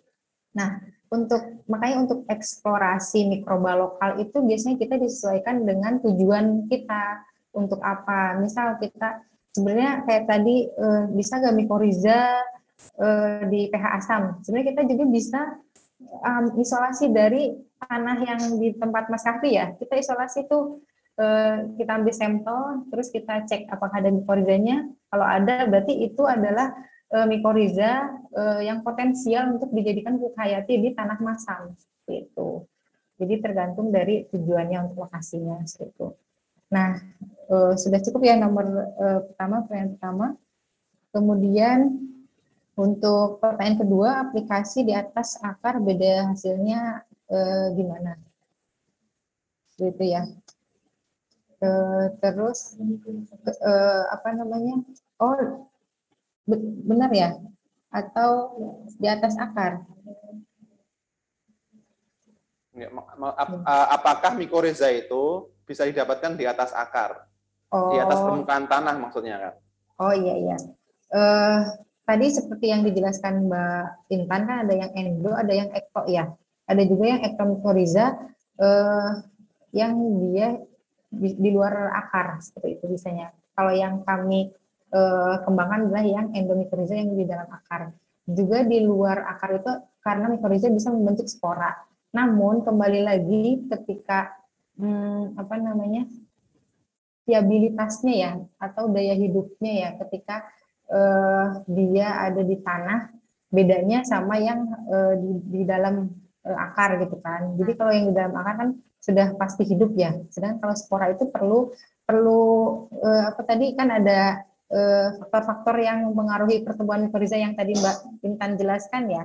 Apakah itu suhu, kadar air dan sebagainya. Bisa di situ ada mikorrhiza, cuma ya sudah tidak viabilitas lagi atau sudah misalnya ada spora itu sporanya apa tidak aktif atau di situ juga bisa juga sporanya itu berkecambah terus infeksi akar juga bisa. Jadi kemungkinannya ya banyak kemungkinan lah dibanding yang di dalam akar itu sudah pasti hidup seperti itu. Itu kalau terus untuk nomor 3 aplikasinya kapan? 1 kali tiap musim tanam ya. Jadi sebenarnya bisa 1 kali saja. Cuma balik lagi ke kita apakah kita mau meningkatkan produktivitas dengan menambahkan lagi atau ya udah segitu saja seperti itu. Sebenarnya kalau mikorrhiza itu bakal tetap ada ya, tapi yaitu untuk persentase banyaknya infeksi ke dalam akarnya itu. Jadi bisa jadi pas kita nambahin ke seed treatment udah banyak tuh mikorrhizanya di akarnya. Ketika pindah tanam itu apa namanya berkurang juga bisa karena memang sebenarnya faktor-faktor selain tadi apa yang mempengaruhi mikorrhiza tubuh banyak juga faktor seperti kondisi akarnya gimana, bisanya misal di benih tadi karena benih akarnya masih lunak si mikorrhiza tetap gampang masuk ya infeksi. Beda lagi ketika kalau tanaman sudah di lahan udah agak keras itu juga kan mungkin ada usaha dari mikorrhiza juga untuk menginfeksi. Jadi berbeda. Jadi kalau saran dari saya meskipun sudah bisa ditambahkan lagi. Itu pilihan sih kalau untuk meningkatkan produktivitas alangkah lebih baik ditambahkan lagi. Terus untuk mikorrhiza itu aerob atau anaerob, itu mikorrhiza itu aerob Bapak Ibu karena tadi juga apa namanya dari syarat-syarat tumbuh ya ada air dan sebagainya, kadar air dan sebagainya. Itu. Sudah mungkin cukup untuk Pak Sarif. Bagaimana? Apakah ada pertanyaan lanjutan? Oke, dilanjutkan saja Mbak Puput. Dilanjutkan ke penanya selanjutnya. Ke Pak Imran ya dari Sulawesi Selatan. Untuk cara isolasinya ya. Nah, karena kami kan mikorrhiza endo yang hidup di dalam akar ya. Jadi untuk cara isolasinya itu kita bisa di tanah ambil apa namanya sampel tanah sekitar perakaran, ada akarnya juga tidak apa-apa gitu. Terus itu ada metode sendiri khusus untuk mikorrhiza karena apa namanya metodenya itu memakai biasanya dari tanah itu harus ketika kita mau melihat apakah ada mikorrhiza atau tidak itu kita harus menggunakan mikroskop Bapak. Jadi untuk melihatnya apakah si mikorrhiza udah infeksi atau belum itu sih dan atau ada sporanya atau tidak. Jadi kalau kami untuk cara-cara isolasinya jadi si tanah itu, kemudian kami campurkan air, diamkan dulu, kemudian kita Recording in progress. siramkan ke tanaman inang biasanya. Jadi kita tadi memilih jagung ya, karena jagung lebih mudah, ke tanaman inang. Nah, nanti di akarnya itu atau di si media si jagungnya itu kita lihat apakah di akarnya itu sudah ada infeksi mikoriza atau ada tadi spora jamur-jamurnya si mikoriza itu. Jadi bisa dilihat secara mikroskopis ini sih harus. Tapi sekarang itu mikroskop juga nggak hanya kayak di lab ya Bapak Ibu. Ada yang portable Bapak Ibu kayak kecil kayak gitu bisa di beli online juga. Apa itu ya namanya foldscope atau apa gitu, itu bisa juga, jadi bisa dipakai juga kalau mau ada yang iseng-iseng terus beli mikroskop itu portable itu, nanti kalau ada sampel itu bisa dilihat mikoriza ini. Memang sangat spesifik sih. Setelah mendapatkan isolat, Mbak Puput, setelah mendapatkan isolat, misalkan kita pakai mikroskop portable gitu. Setelah kita mendapatkan isolat gitu ya, sudah tahu isolatnya ada, kemudian kita dapatkan, ada perlakuan khusus nggak sehingga dia tidak terkontaminasi gitu? Atau langsung dikasihkan ke media zeolitnya? Oh enggak, tetap langsung aja. Jadi mikoriza itu kita juga untuk produksinya harus numbuhin terus kayak gitu Mas. Jadi tanpa aseptis atau apapun. Jadi kan tadi karena si mikoriza itu spesifik ya. Jadi ya udah bakal di situ terus kayak gitu. Tinggal kita lihat aja itu dia nginfeksi dengan baik atau tidak seperti itu. Itu lebih ke ini nutrisi tanamannya aja. kan tanamannya kan tadi ada simbiosis mutualisme ya antara tanaman dan mikoriza gitu. Jadi ya merawat tanamannya itu juga. Terus untuk apakah bisa mengurangi pupuk kimia? Kalau secara teori jelas bisa, karena tadi kan secara teori si mikoriza itu membantu penyerapan nutrisi dan air. Jadi untuk nutrisi-nutrisi yang tidak bisa diserap tanaman langsung itu bisa dibantu oleh mikoriza. Kita memupuk itu kan belum tentu langsung digunakan tanaman, jadi harus ada bantuan mikroorganisme lain agar bisa diserap tanaman gitu. Jadi tapi bisa juga diaplikasikan barengan dengan pupuk organik lainnya, karena pupuk organik maksudnya pupuk hayati juga bisa, karena ada juga kita juga pernah penelitian ya antara pupuk hayati yang exobium dan sebagainya dengan mikoriza itu, jadi kayak saling ada simbiosis juga, jadi saling memberi manfaat juga untuk mikoriza, bakteri dan tanaman itu. Ada istilahnya ada mikrobia helper bakteria lah untuk mikoriza, itu juga ada. Itu jadi bisa juga dibarengin dengan penggunaan pupuk hayati lainnya juga bisa. Gitu. Udah dari Pak Imran, apakah cukup membantu? Terus untuk pertanyaan ketiga, ya, langsung terakhir ke Bu Nuning Jombang, warna pupuk mikoriza beda-beda. Iya, jadi tergantung formulasi dari si produsennya gitu kan. Kami juga mendapatkan untuk bahan pembawa itu ya, yang disebut bahan pembawa atau karir itu melalui proses panjang juga ya. Jadi bahan pembawanya itu harus bagus, karena apa? Yaitu untuk menjaga si mikoriza tetap ada di situ gitu kan. Bisa aja pakai zeolit karena memang umumnya pada zeolit dia bisa cukup stabil di situ ya si mikorizanya itu. Bisa juga bahan pembawa lainnya gitu. Untuk kita juga formulasi itu hampir setahun 2 tahunan seperti itu.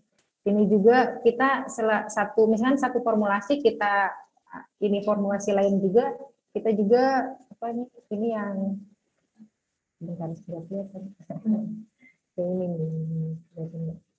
Nah, ini kita ada yang putih, ada juga yang hitam juga yang bisa tadi. Tergantung nanti mungkin ada campuran selain zeolit, ada juga mungkin tambahan lainnya. Kalau kita formulasi juga karena seed treatment ya ada bahan-bahan yang untuk dia bisa stabil nempel di si benihnya itu juga. Jadi tergantung produsennya sih, itu sebenarnya tergantung bahan karirnya itu aja dan bahan tambahannya seperti itu. Terus untuk tanaman hias ya, itu ya pasti ini mikoriza di tiap tanaman itu pasti khusus ya. Di anggrek juga, cuma mikoriza itu bisa juga yang kita pakai bisa juga di anggrek. Tapi kan untuk mikoriza itu untuk pembungaan, karena pembungaan kan lebih ke K ya. Mikoriza juga bisa unsur K, tapi khususnya itu P, unsur P dia si mikoriza itu. Jadi kalau lebih baik mikoriza bisa diaplikasikan untuk anggrek, tapi juga dibarengi kalau untuk anggrek karena pembungaan ya mungkin ditambah senyawa lain atau hormon untuk pembungaan juga seperti itu, karena mikoriza nutrisi lainnya ditambah hormon pembungaan itu juga. Nah, kita juga sebenarnya ngembangin nih kalau untuk tanaman-tanaman hias anggrek, karena anggrek untuk pembungaan, kita juga ngembangin mikoriza dan si hormon itu. Terus untuk aplikasinya untuk mikoriza, karena kalau yang tadi seed treatment itu juga bisa dicairkan gitu. Jadi campur cair terus nanti bisa disemprotkan ke akar. Kalau anggrek kan kelihatan ya akarnya ya. Bisa disemprot. Yang penting tuh mikoriza itu kontak dengan akar. Gitu. Sudah ya. Oke, baik Mbak Puput. Terima kasih sudah menjelaskan dan memperjelas jawab pertanyaan-pertanyaan dari penanya. Kita lanjut ke ya baik, silakan ada Mbak. Oke. Ya, memang kami di Balai Besar Pelatihan Pertanian Binuang sendiri sebelumnya memang pernah mencoba untuk mengambil salah satu di perakaran jagung. Memang dalam jumlah yang sangat sedikit, karena memang belum pernah sama sekali diinfeksi mikoriza dari luar. Nah, ternyata memang kita mendapatkan, Mas. Memang mendapatkan di perakaran jagung itu ada mikorizanya. Namun di dalam perkembangan selanjutnya memang kami belum sampai ke tahap identifikasi apakah itu yang termasuk glomus atau yang gigaspora. Nah, di sini saya memang mengambil kesimpulan memang mikoriza ini memang sebenarnya secara alamiah sudah ada, dan memang di semua tanaman yang hampir 90% dari pertanaman itu sebenarnya sudah mengandung mikoriza itu sendiri. Tapi ya itu tadi memang dalam jumlah yang sangat terbatas. Nah, ternyata juga di Binuang sendiri sebenarnya ada potensi untuk menghasilkan mikoriza sendiri. Karena memang sudah spesifik lokasi, kalau memang kita nanti ada berpartner dengan Mbak Putri ya, kita nanti bisa minta tolong gitu ya Mas ya. Maunya begitu, ya. Maunya begitu biar kita dibimbing untuk gimana cara identifikasi dari mikoriza sendiri yang dari memang spesifik lokasi di Kalimantan Selatan. Di sini asam gitu ya. Iya, karena memang kemarin sudah senang. Nah, ternyata memang di sini ada mikoriza loh, tapi kok belum ada yang sampai ke memformulasikan sebagai pupuk hayati atau sebagai untuk treatment. Iya, nah itu yang disayangkan dari kami itu yang seperti itu.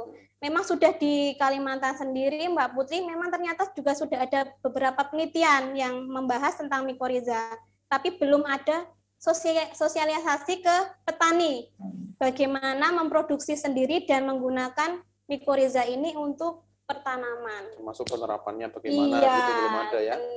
Di Binuang sendiri juga baru ini kan Mas ya tahu ternyata memang bisa dan ada malahan di Binoa sendiri. Dan kalau itu spesifik lokasi lebih lebih viabilitasnya juga lebih tinggi dibandingkan dengan mengambil yang di luar wilayah. Lokasi.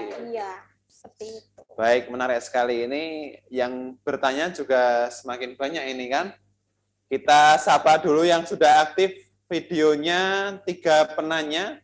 Bapak Sukma. Baik, silakan Bapak Sukma, dari mana? Kemudian pertanyaannya, Pak. Singkat saja, Pak. Halo, Assalamualaikum. Assalamualaikum warahmatullahi wabarakatuh. Waalaikumsalam. Salam warahmatullahi. Baik, Pak Sukma. Briansyah dari Kabupaten Nagan Raya, Provinsi Aceh, Pak. Baik, dari mana itu anunya? Sumber suaranya? Kabupaten Nagan Buka. Raya. Iya, online di 2 ini device.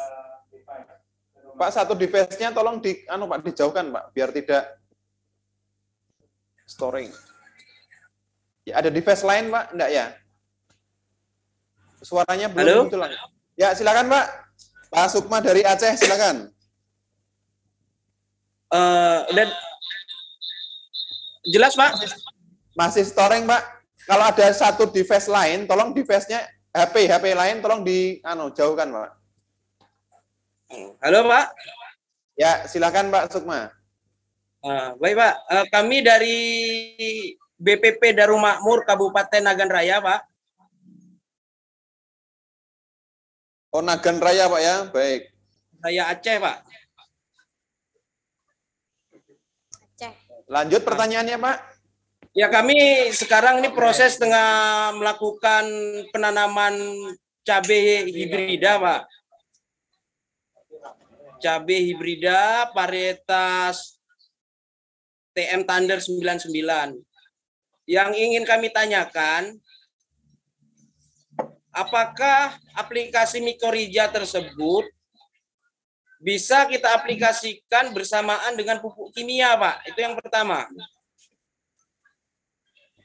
Yang kedua, seandainya bisa, bagaimana teknis aplikasinya kepada benih tanaman cabai ataupun di saat kami melakukan pemupukan atau perawatan nanti.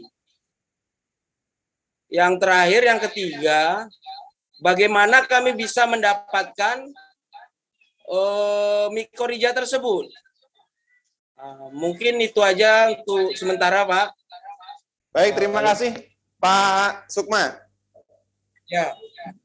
Ya, wassalamualaikum warahmatullahi wabarakatuh. Waalaikumsalam warahmatullahi wabarakatuh. Baik, Pak Sukma, terima kasih. Penanya kedua, Ibu siapa ini? Ibu Yona. Bu Yona, silahkan Ibu Yona. Dari mana, Bu? Makasih untuk kesempatannya. Suara saya terdengar jelas ya? Sangat jelas sekali, Halo. Bu. Iya, sangat jelas sekali. Terima kasih. Langsung saja saya perkenalan dari POPT dari Dinas Tanaman Pangan dan Dinas Pertanian dan Ketahanan Pangan di Provinsi Bali. Yang ingin saya tanyakan tadi yang baru disebutkan yaitu Mycorrhiza ini kan bisa bersimbiosis dengan pupuk hayati atau bakteri yang menguntungkan ya bagi tanaman. Betul ya, tadi sudah dijelaskan, contohnya tadi dikatakan adalah Rhizobium. Yang kemudian ingin saya tanyakan, biasanya yang kita pakai juga sering di sini adalah agensia hayati berupa Trichoderma yang biasanya kita pakai yang untuk juga meningkatkan ketahanan tanaman terhadap serangan dari OPT ya. Nah, terus apakah APH ini bisa diaplikasikan bersamaan dengan Mycorrhiza? Kalau misalnya bisa, seperti apa mungkin tekniknya atau kombinasinya seperti apa? Kemudian yang kedua, kebetulan saya POPT khusus di tanaman komoditi perkebunan. Ini yang saya tanyakan, apakah Mycorrhiza ini bisa diaplikasikan pada tiap tahapan tanaman perkebunan, yaitu misalkan pada saat belum menghasilkan, kemudian menghasilkan, dan juga tanaman tua. Itu aja, makasih. Baik, terima kasih Bu Yona.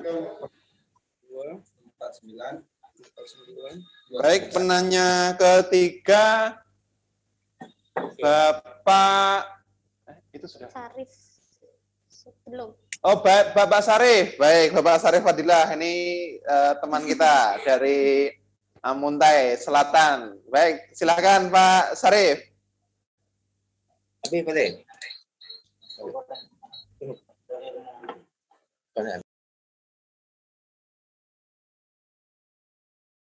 Silakan Pak Sarif.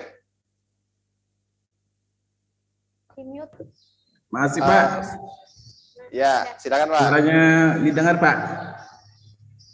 Ya. Sudah Pak, sudah. Silakan Pak, silakan, Pak. Sudah mendengar Baik, Pak kita. Terima kasih. Assalamualaikum warahmatullahi wabarakatuh. Waalaikumsalam. Jadi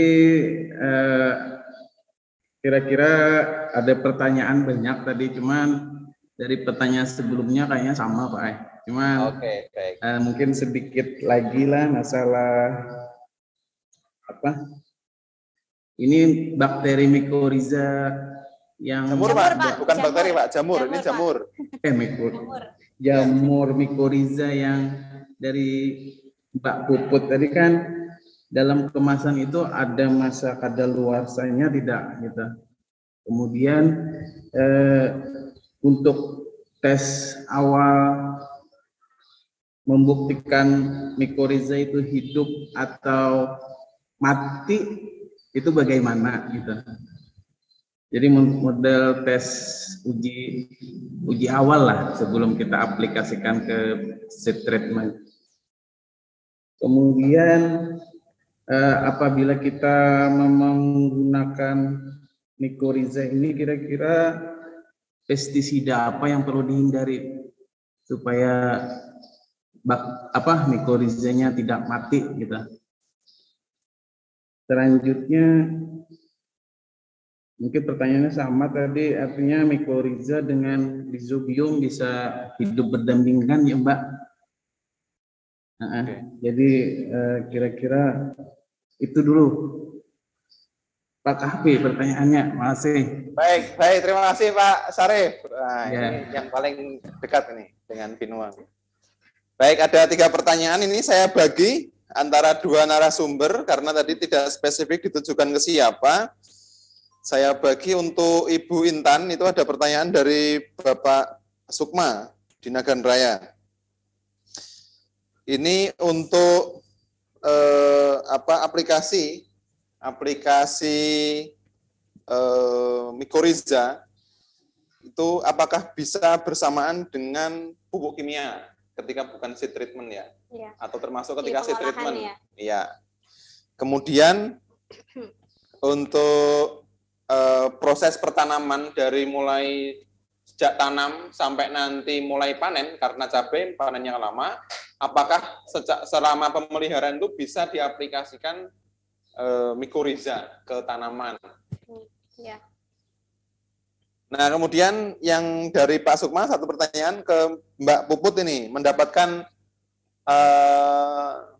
mikorizanya tadi seperti apa, Mbak Puput? Kalau di Aceh kan, nah, nanti tolong difasilitasi dan dibantu itu. Gimana cara mendapatkannya? Nah, pertanyaan selanjutnya dari dari Ibu Yona di Bali. Ini mungkin saya bagi 2 ke Mbak Intan. Ini untuk aplikasi yang bersamaan dengan trichoderma, itu apakah bisa, lalu aplikasinya seperti apa kalau ke tanaman, terutama tanaman perkebunan. Nah, kepada Mbak Puput, untuk tanaman perkebunan dalam setiap tahapan pertanaman itu apakah bisa diaplikasikan ya mikoriza, lalu seperti apa cara pengaplikasiannya. Kemudian penanya ketiga Pak Sarif, ini saya berikan kepada Mbak Puput ini. Apakah kalau mikoriza dalam kemasan itu ada masa kadaluarsanya, expirednya, kalau ada atau tidak ada. Kemudian kita mengetahui apakah mikoriza yang ada di dalam media pembawa itu aktif tidak atau mati tidak, itu seperti apa sebelum diaplikasikan ke seed treatment. Kemudian Mbak Intan ini, saya kasihkan ke Mbak Intan. Ya. Yang Pak Sarif terakhir, ketika mengaplikasikan mikoriza mungkin ada bahan-bahan kimia, ya, bahan-bahan kimia. Mungkin kalau di sini kan ada herbisida tuh, herbisida, pestisida apa yang perlu dihindari sehingga tidak sia-sia nih memberikan mikorizanya. Begitu. Baik, mungkin Mbak Puput dulu, silahkan Mbak Puput. Suaranya Mbak. Oh ya, sebentar. Baik, silakan. Mungkin untuk Bapak Syarif dulu ya. Apakah Baik. ada masa kadaluarsanya ya? Kalau untuk produk kami, kami ada. Kami itu kadaluarsanya 2 tahun, karena itu sudah sesuai dengan SOP dan QC kami ya. Jadi untuk setelah 2 tahun itu kemungkinan efektivitasnya menurun seperti itu. Jadi kami kalau mengeluarkan produk benar-benar harus yang sesuai dengan standar kami seperti itu. Jadi kalau untuk produk kami 2 tahun. Kemudian uji aktivitas mikoriza awal apa ya? Pastinya itu tadi karena infeksinya itu kan. Jadi kalau mikoriza itu seberapa besar persentase dia menginfeksi ke si tanaman. Jadi ketika diaplikasiin terus kita lihat nggak ada infeksi, oh berarti mikorizanya udah nggak aktif, udah nggak viable lagi seperti itu. Atau tadinya infeksinya berapa persen, dari 70%, kemudian menurun jadi 30%, oh berarti tidak sebanyak pas awal nih, sudah menurun kualitasnya. Itu. Kemudian pestisida yang dihindari tidak ada uji, Mbak Puput, berarti nggak ada ujinya ya, langsung aplikasi ya? Karena ya kalau mikoriza kami pun kalau nguji ya kita tanam lagi, aplikasi lagi, kita cek lagi infeksinya seperti itu. Memang agak panjang mikoriza itu. Ya. Udah produksinya diaplikasikan nanti ya. Untuk diceknya juga panjang. Nanti pengaruhnya ke tanaman seperti apa ya, gitu betul, ya. Betul. Nah, kami mungkin cara cara ceknya ya. Mungkin cara menyimpan betul, produknya gitu ya, itu pengaruh nanti ya. Ya, bisa, betul. Tapi karena memang kami juga untuk kemasan sudah disesuaikan kan. Terus pokoknya maksimal 2 tahun untuk produk kami. Baik. Itu. Kemudian pestisida yang dihindari karena mikoriza itu dari jamur ya, tentu saja ya fungisida ya Bapak. Jadi fungisida dihindari juga, nanti jamurnya mati seperti itu. Itu sih Bapak. Mungkin ada tambahan lagi Pak? Pak Sarif? Cukup ya, Pak Sarif ya? Ya. Oke. Kemudian, baik, terima kasih Pak Sarif. Pak Sukma ya, bagaimana cara mendapatkan mikoriza ya? Untuk produk kami, kalau untuk jauh bisa juga di online shop Pak, sudah ada. Jadi di Shopee, Tokped itu sudah ada juga, atau bisa langsung nanti pesan ke kami, bisa buka sosmed kami juga, bisa DM, bisa message, atau di web kami ada juga nomor kontak kami juga bisa. Jadi kalau lebih gampang sih ada ongkir gratis ya, mending ini e-commerce ya Pak ya. Seperti itu. Sudah mungkin. Oke. Sudah ya Mas. Ya. Pertanyaan dari Bu Yuna. Bu Yuna, tadi biasanya pakai trichoderma. Oh, dengan trichoderma ya? Itu bersamaan ya? Itu bisa, karena memang fungsinya kan beda juga ya. Untuk produk kami kan dia, si mikoriza masuk ke dalam akar, sedangkan trichoderma kan di luar ya. Jadi dia, trichoderma itu menyerang sebagai agensia hayati untuk kayak uret dan sebagainya, atau patogen tanah ya. Jadi emang sudah beda tugasnya seperti itu. Terus komoditi perkebunan bisa dipakai pas fase apa ya? Lebih baik karena kalau perkebunan itu tanaman keras ya, di awal di pembibitan. Kemarin untuk aplikasi yang di sawit-sawit juga biasanya di pas pembibitan, karena nanti kalau ketika udah besar, cara yang paling memungkinkan itu di sekitar perakaran itu mungkin dibuat lubang gitu, terus nanti mungkin lebih ke yang granul ya, yang zeolit karena memang mungkin sawit gede atau pohon jati atau apa itu gede di sekitarnya. Tapi kita kembali lagi nanti kalau udah besar seperti itu, kalau akarnya kena kan ini ya kecangkul atau gimana kan nanti mempengaruhi juga gitu. Kalau kami merekomendasikan tetap di pas pembibitan seperti itu. Jadi lebih mudah dan akarnya tadi juga lebih bisa diinfeksi dengan mudah oleh si mikoriza itu. Itu Ibu Yona, apakah ada? Oke. Kalau mulai dari pembibitan kita tidak memerlukan banyak ya kira-kira ya, ya Mbak Puput betul. ya. Dan lebih irit juga kan Mas ya. Lebih irit ya. Sudah dibawa oleh akar-akar ketika masih muda. Iya, betul. Iya, Mbak Puput. Halo. Ada klarifikasi Bu Yona? Iya, mungkin sedikit. Jadi kalau misalkan dibilang tanaman perkebunan sebagian besar tanaman keras, mungkin tidak semua ya, karena masih ada tanaman jenis semusiman, yaitu misalnya tembakau. Misalnya kalau tembakau itu apakah diaplikasikannya juga pada saat pembibitan yang bagus atau seperti apa? Kemudian yang tadi saya mau menanggapi masalah yang tadi dibilang tanggal kadaluarsa ya. Tanggal kadaluarsa itu kan tadi dibilang ada 2 tahun untuk yang dalam bentuk kemasan ya mikorizanya. Nah, yang ingin saya tanyakan apakah untuk mikoriza berlabel itu punya logo organik atau enggak?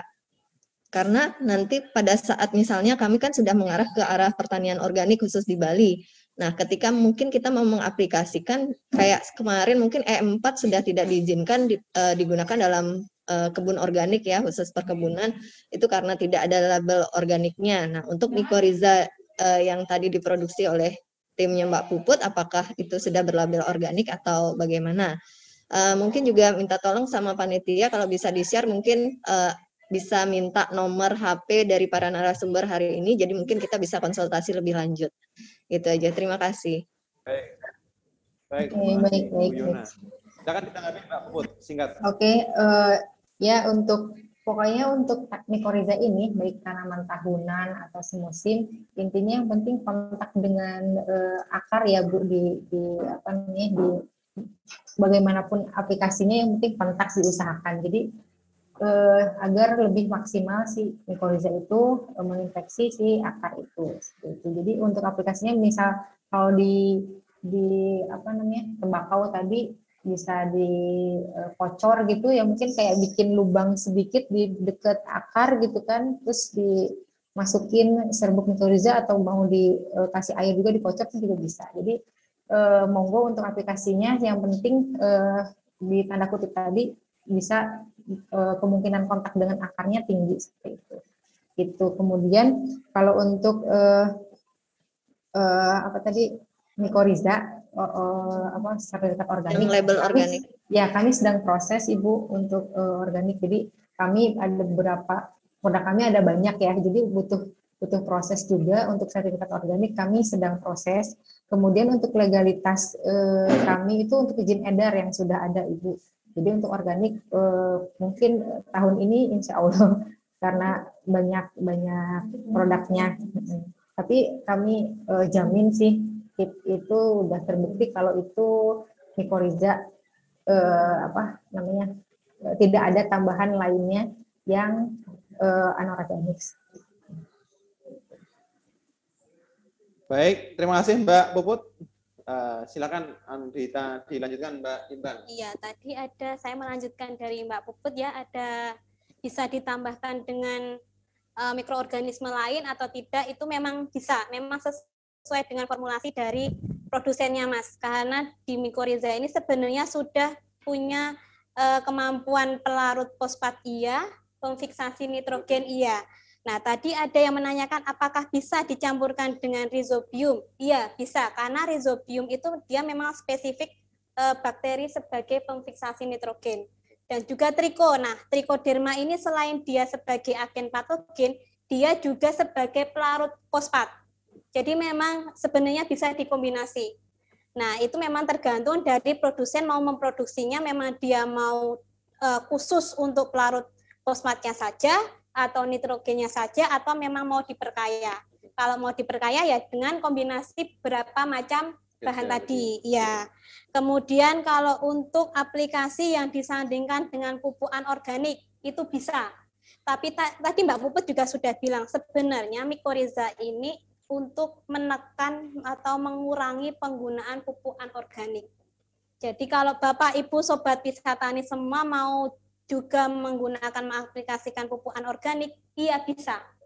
Namun memang dalam jumlah yang sedikit pun sudah bisa mempengaruhi. Semisal dia mau yang biasanya pakai NPK dengan perbandingan 1. Nah, dengan adanya mikoriza, Bapak Ibu semua bisa mengurangi bisa jadi 1/4-nya. Nah, itu sudah membantu untuk pertumbuhan dari tanaman itu sendiri. Kemudian apalagi tadi ya? Sudah ya? Nah, yang cabai tadi, yang di atas cabai. Apa Mas? Yang cabai, yang apa namanya? Aplikasinya selama pertanaman itu. Iya. Tahapan-tahapan pertanaman. Nah, untuk di tahapan pertanaman memang bisa diaplikasikan di pengolahan tanahnya juga bisa. Jadi disebar di tanahnya. Kemudian atau juga tadi juga sudah disebutkan sama Mbak Puput, kalau di pengolahan tanahnya mungkin nanti memang membutuhkan banyak mikoriza. Tapi apabila memang sudah pernah digunakan, bisa komposisinya bisa dikurangi. Atau sudah di pengolahan tanah sudah pakai, nanti untuk menambahkan di seed treatment-nya itu juga sudah bisa. Atau juga nanti ditambahkan di pas waktu pemeliharaan sebagai pupuknya. Itu seperti juga apa aplikasinya, seperti apa itu? Bisa ditaburkan atau bisa dibenamkan. Itu juga bisa.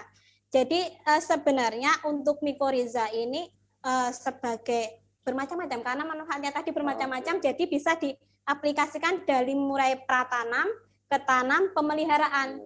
Jadi bisa untuk saling menunjang dari mulai pratanamnya, dari seed treatment-nya, dari mau pratanam mau pengolahan di pengolahan tanahnya, nanti untuk di proses selanjutnya bisa di pemeliharaan.